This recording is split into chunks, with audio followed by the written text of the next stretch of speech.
നമ്മുടെ നാടിൻ്റെ വിവിധ ആവശ്യങ്ങൾ നിറവേറ്റേണ്ടതുണ്ടായിരുന്നു. ഓരോ രംഗത്തും, വിദ്യാഭ്യാസ രംഗത്ത്, ആരോഗ്യരംഗത്ത്, പശ്ചാത്തല സൗകര്യ വികസന രംഗത്ത്, അങ്ങനെ നാടിൻ്റെ വികസനവുമായി ബന്ധപ്പെട്ട ഒട്ടേറെ ആവശ്യങ്ങൾ ഉയർന്നു നിൽക്കുന്നു. ആ ആവശ്യങ്ങളെല്ലാം നിറവേറ്റേണ്ടത് സംസ്ഥാനത്തിൻ്റെ ബാധ്യതയാണ്. ആ ബാധ്യത ഏറ്റെടുക്കാനുള്ള പൂർണ്ണശേഷിയിലായിരുന്നില്ല നമ്മുടെ ഖജനാവ്. ഖജനാവിൻ്റെ ശേഷിക്കുറവ് പല പദ്ധതികളും ദശാബ്ദങ്ങളോളം വൈകുന്നതിനിടയാക്കുന്നു. ഇതിൻ്റെ ഫലം കാലാനുസൃതമായ പുരോഗതിയും നേട്ടവും നമ്മുടെ നാടിനെ ആർജിക്കാനാകുന്നില്ല. നാം പിന്തള്ളപ്പെട്ടു പോകുന്നു. രാജ്യത്തിൻ്റെ മുന്നിൽ അഭിമാനത്തോടെ തലയുയർത്തി നിന്നിരുന്ന വിദ്യാഭ്യാസ ആരോഗ്യ മേഖലകളടക്കം വല്ലാതെ പുറകോട്ടു പോകുന്ന അവസ്ഥ. എന്താണ് പരിഹാരം? പരിഹാരം ഏറ്റവും പ്രധാനം പണമുണ്ടാവുക എന്നതാണ്.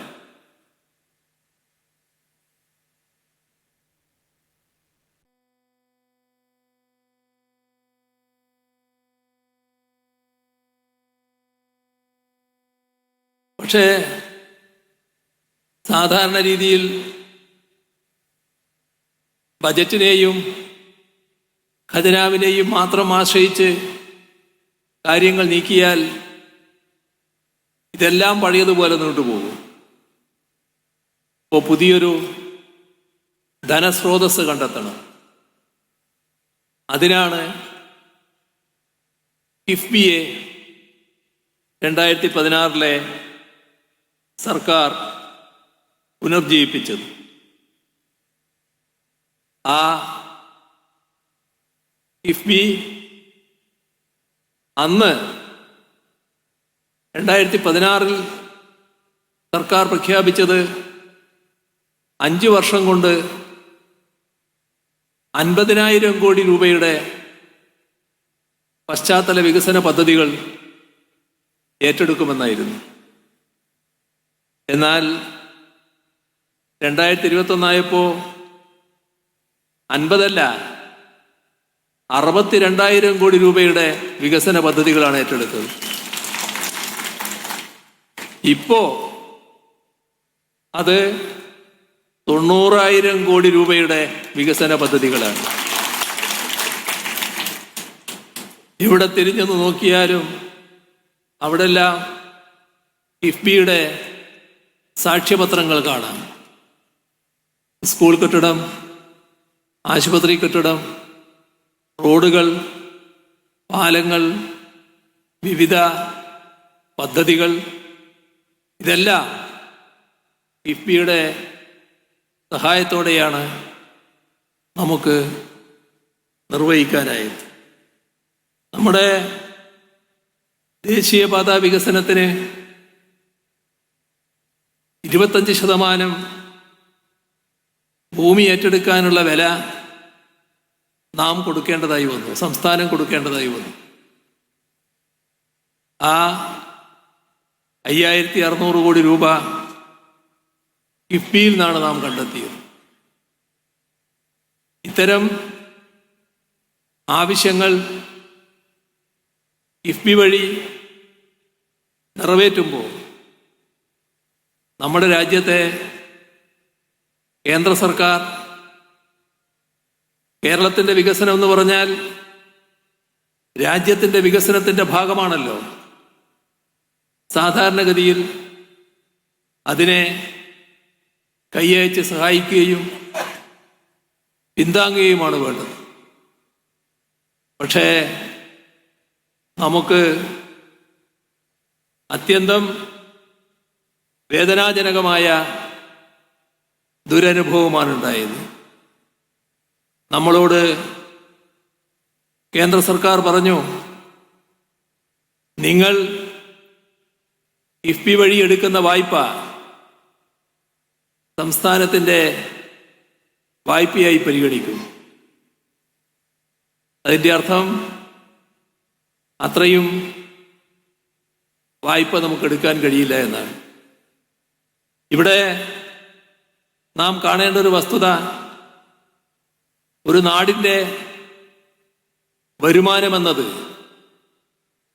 ആ നാടുണ്ടാക്കുന്ന വരുമാനം മാത്രമല്ല. ആ ഭാഗമെടുത്താൽ നമ്മുടെ ആഭ്യന്തര വരുമാനം വളരെ മികച്ചതാണ്. ആ ആഭ്യന്തര വരുമാന സ്ഥിതി വെച്ചാൽ ഒരു തരത്തിലുള്ള സാമ്പത്തിക പ്രശ്നവും നമ്മുടെ കേരളം നേരിടേണ്ടതായിട്ടില്ല. ഈ ആഭ്യന്തര വരുമാനത്തോടൊപ്പം മറ്റു ചിലത് ചേരാനുണ്ട്. അതിലൊന്ന്, കേന്ദ്ര സർക്കാർ ഓരോ സംസ്ഥാനത്തിനും നൽകേണ്ട അർഹതപ്പെട്ട വിഹിതമാണ്. നമ്മുടെ അനുഭവം ആ അർഹതപ്പെട്ട വിഹിതം നിഷേധിക്കുന്നു എന്നതാണ്. അതിൽ സാരമായ വെട്ടിക്കുറവ് വരുത്തുന്നു.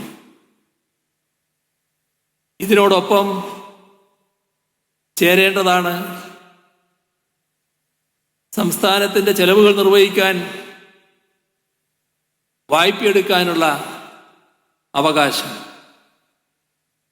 വായ്പയെടുക്കാൻ കേന്ദ്ര സർക്കാർ പരിധി ചുമത്തി. അതിൻ്റെ ഭാഗമായി നമുക്ക് അർഹതപ്പെട്ട വായ്പാ പരിധി നിഷേധിച്ചു, വായ്പാ പരിധി വെട്ടിക്കുറച്ചു. ഇതെല്ലാം നമ്മുടെ വരുമാനത്തിലാണ് കുറവുണ്ടാക്കിയത്. ഇപ്പോ GSTയുമായി ബന്ധപ്പെട്ട കാര്യം ബഹുമാന്യ ധനകാര്യമന്ത്രി പറഞ്ഞു കഴിഞ്ഞു. 8,000 മുതൽ 10,000 കോടി രൂപ വരെ നിലവിലുള്ള വരുമാനത്തിൽ കുറവ് വരാൻ പോകുന്നു. ഇവിടെ കിഫ്ബിയുടെ കാര്യമാണല്ലോ പറഞ്ഞു വന്നത്. നമ്മൾ കേരളം കേന്ദ്രത്തോട് ഒരു കാര്യം ആവശ്യപ്പെട്ടു. 5,600 കോടി രൂപ നാഷണൽ ഹൈവേ അതോറിറ്റിക്ക് ഈ രാജ്യത്ത് എല്ലായിടങ്ങളിലും നാഷണൽ ഹൈവേയുടെ ഭൂമി ഏറ്റെടുക്കാനുള്ള പണം നാഷണൽ ഹൈവേ അതോറിറ്റിയാണ് ചെലവഴിച്ചിട്ടുള്ളത്. ഇന്ന് വരെ, അതായത് നമ്മൾ 25% കൊടുക്കുന്നതിന് മുൻപോ അതിന് ശേഷമോ മറ്റേതെങ്കിലും ഒരു സംസ്ഥാനം ഇത്തരത്തിൽ നാഷണൽ ഹൈവേ അതോറിറ്റിക്ക് പണം കൊടുക്കേണ്ടി വന്നിട്ടില്ല.